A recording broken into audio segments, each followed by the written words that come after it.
itu kita lakukan juga nanti adalah dengan berjemaah. Sholat apa lagi kita melakukan dengan berjemaah? Sholat tahajud. Boleh tak Ustaz? Sholat tahajud kami tahunya sholat tahajud sendiri-sendiri. Sekarang dilakukan berjemaah. Bolehkah? Ini ternyata pernah dilakukan oleh baginda Nabi sallallahu alaihi wasallam secara berjemaah dengan para sahabat. Malam pertama salat jemaah tahajud. Sahabatnya sedikit. Malam kedua sahabatnya mulai ramai. Malam ketiga hampir ramai sekali, penuh. Malam keempat jemaah sudah nunggu, Nabi enggak datang. Nabi enggak datang tengah malam itu. Lalu beliau hanya datang setelah sholat subuh dan mengatakan, saya khawatir ini nanti jadi sholat fardu sehingga kalian tidak sanggup melakukan. Begitu baiknya Nabi dipikirkannya. Nanti kalau udah jadi sholat fardu bagaimana ya? Subuh saja orang berat. Asar aja banyak yang bolong. Maghrib mungkin agak penuh. Isya mungkin agak berkurang. Apalagi tambah sholat fardu tahajud. Bagaimana nanti umatnya melakukan? Oleh karena itu dikatakanlah tidaklah menjadi fardu.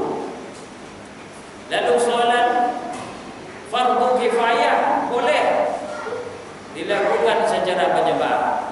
Mungkin kita sudah merasakan kehilangan, mungkin berduka, kita sholatkan sama-sama di mushola ini berjemaah, baik mayatnya laki-laki, baik mayatnya perempuan. Ternyata memang bulan puasa ini Pak Bu, memang banyak orang meninggal. Serius banyak orang meninggal.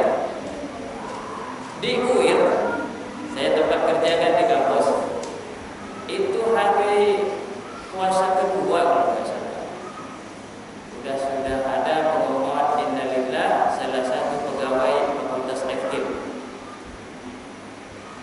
Hari kemarin, ini hari apa? Kamis ya. Hari Selasa kemarin, jam 10-nya juga sudah ada pengumuman innalillah meninggal.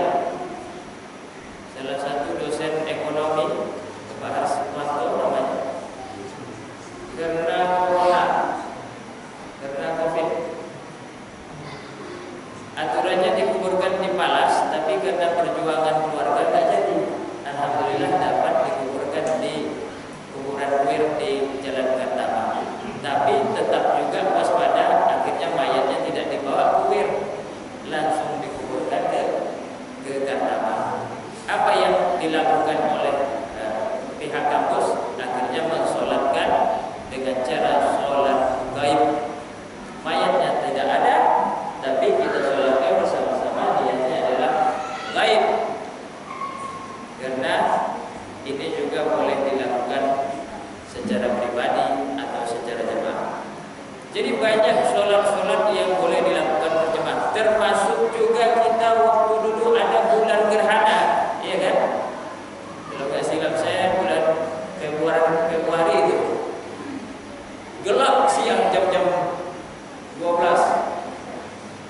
Ketika itu banyak juga di antara kita umat muslim yang melakukan sholat kusuf, namanya sholat gerhana bulan, atau juga nanti kalau ada gerhana matahari dengan cara yang berjemaah. Bahkan di tahun-tahun 2015, 2014 kita sering mengadakan sholat istisqa. Apa itu sholat istisqa? Sholat untuk meminta turunnya rahmat Allah, hujan dari langit. Karena waktu itu asap sudah begitu tebal di tempat kita ini di Riau Pekanbaru. Makanya banyak yang mengadakan sholat minta hujan. Dan itu juga dibolehkan secara berjemaah. Maksud saya di sini, kenapa harus banyak sholat-sholat itu berjemaah? Ini yang akan kita kupas sedikit. Pertama, Rasulullah SAW pernah bersabda, dimanapun kalian berada,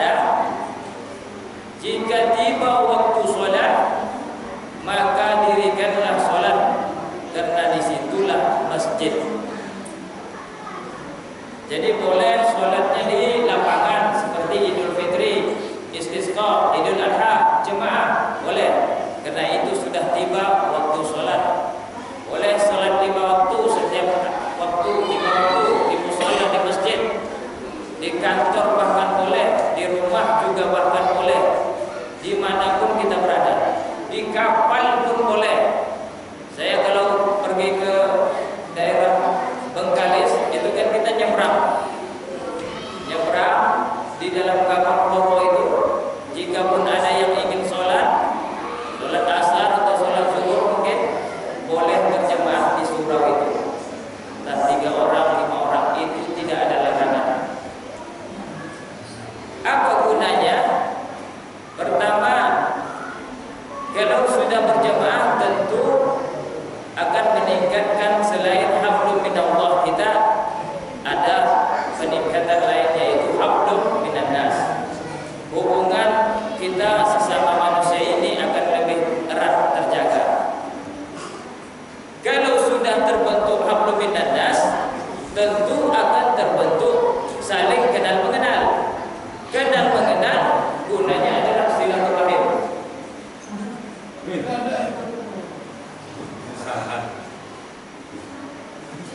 Nanti dapat surat yang siap untuk Ustaz. Boleh juga.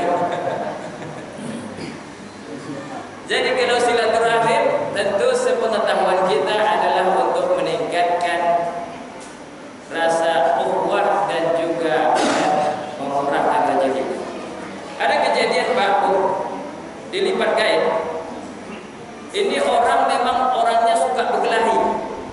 Mungkin di masyarakat kita ada juga, kemana dia tinggal pasti bikin ribut aja. Masalah kecil jadi ribut aja. Ini ada orang kayak gitu. Lalu dia sholatlah di lipat kain itu. Sholat Jumat dia.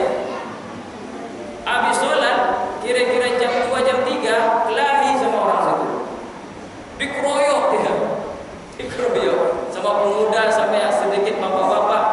Hampir dia pingsan dikeroyok. Lewatlah pengurus masjid. Apa ini gitu. Ini Pak, ini bikin masalah di kampung kita. Oh ya, tengoklah. Oh ini tadi sholat di samping saya kayaknya. Kalaulah dia tidak sholat dari Jumat mungkin udah habisin aja kan itu kan, walaupun pengurus masjid kan. Karena dia telah sholat maka terbentuklah sedikit banyaknya orang kenal, terbentuklah sedikit banyaknya orang rasa iba kepadanya. Di sini dapat rezeki keselamatan. Tidak jadi dia pingsan di kuburan. Ada juga di Masjid Istiqlal. Kita tahu Masjid Istiqlal tadi di Jakarta ya. Kejadiannya adalah salah seorang dari Rokan Hilir. Mungkin Bapak Ibu ada yang kampung Rokan Hilir. Dia sholat di Masjid Istiqlal. Kemudian setelah selesai sholat biasanya kan kita ngobrol ngumpul kan, apalagi kalau jauh tanya di mana, dari Pekanbaru, dari Jambi, dari Padang kan, dari Medan. Rupanya dia dapat ngobrol sama orang Lebanon. Kemudian dia ngobrol pakai bahasa Arab. Apa kata orang Lebanon itu? Kalau saudara mau, saya bawa ke Lebanon. Untuk apa? Belajarlah di Lebanon gratis sampai tamat. Setelah itu memang iya, disiapkan syarat, paspor semuanya. Pergilah Ustaz itu ke Lebanon belajar. Pulang dari Lebanon, alhamdulillah ditawarkan lagi. Kalau ada tanah di tempatmu, di daerahmu, kami akan bangun pesantren dan kamulah jadi pemimpinnya.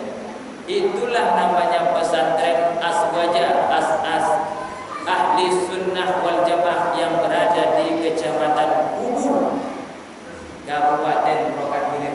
Dan itu termasuk pesantren besar di Rokan Hilir. Bahkan setiap haul ada namanya haul Syekh Abdul Wahab Rokan, termasuk ulama besar kita Sumatera. Syekh Abdul Wahab Rokan itu bisa mengadakan zikir bersama tahunan, haul ulang tahun beliau itu cuma 2 tempat. Pertama di Besilang Langkat, yang kedua di Kubu tadi.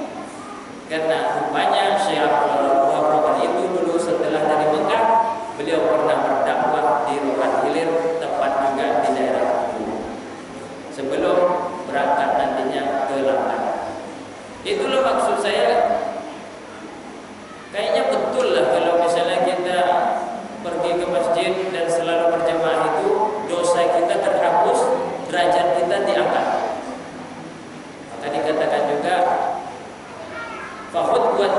tamhul khati'ah wa khutwatun tarfa'ud darajat.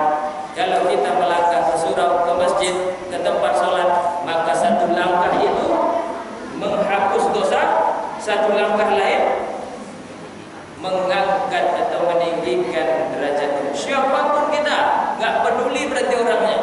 Itu kan cuma untuk ustaz dan imam aja. Enggak. Siapapun kita, satu langkah hapus dosa. Itulah kita punya dosa kan, marah sama anak, kadang belum disiapkan buka, kadang lambat sahur, itu dosa juga sebenarnya. Itu bisa terhapus dan satu langkah lagi akan meninggikan derajat. Tapi saran saya jangan pula hapus dosa, derajat hapus dosa. Jangan begitu di. Lebih baik sambil berzikir. Seutama-utama zikir adalah amalul zikri fa'lamannahu la ilaha illallah. Kalau saya sering memang berjalan itu, kalau nggak ada kawan untuk ngobrol, saya melafazkan la ilaha illallah. Begitu cara saya. Untung-untung kalau kesandung aku la ilaha illallah. Kalau kita langsung aku buat Tuhan gitu. Ya kalau kesandungnya saya selamat, kalau kesandung langsung meninggal kan ya. Dalam kalimat la ilaha illallah. Itulah tujuan utama dari sholat jemaah. Sungguh pun banyak sebetulnya keuntungan, bukan hanya untuk akhirat kita, tapi di sini juga pasti ada utama-utama untuk dunia kita.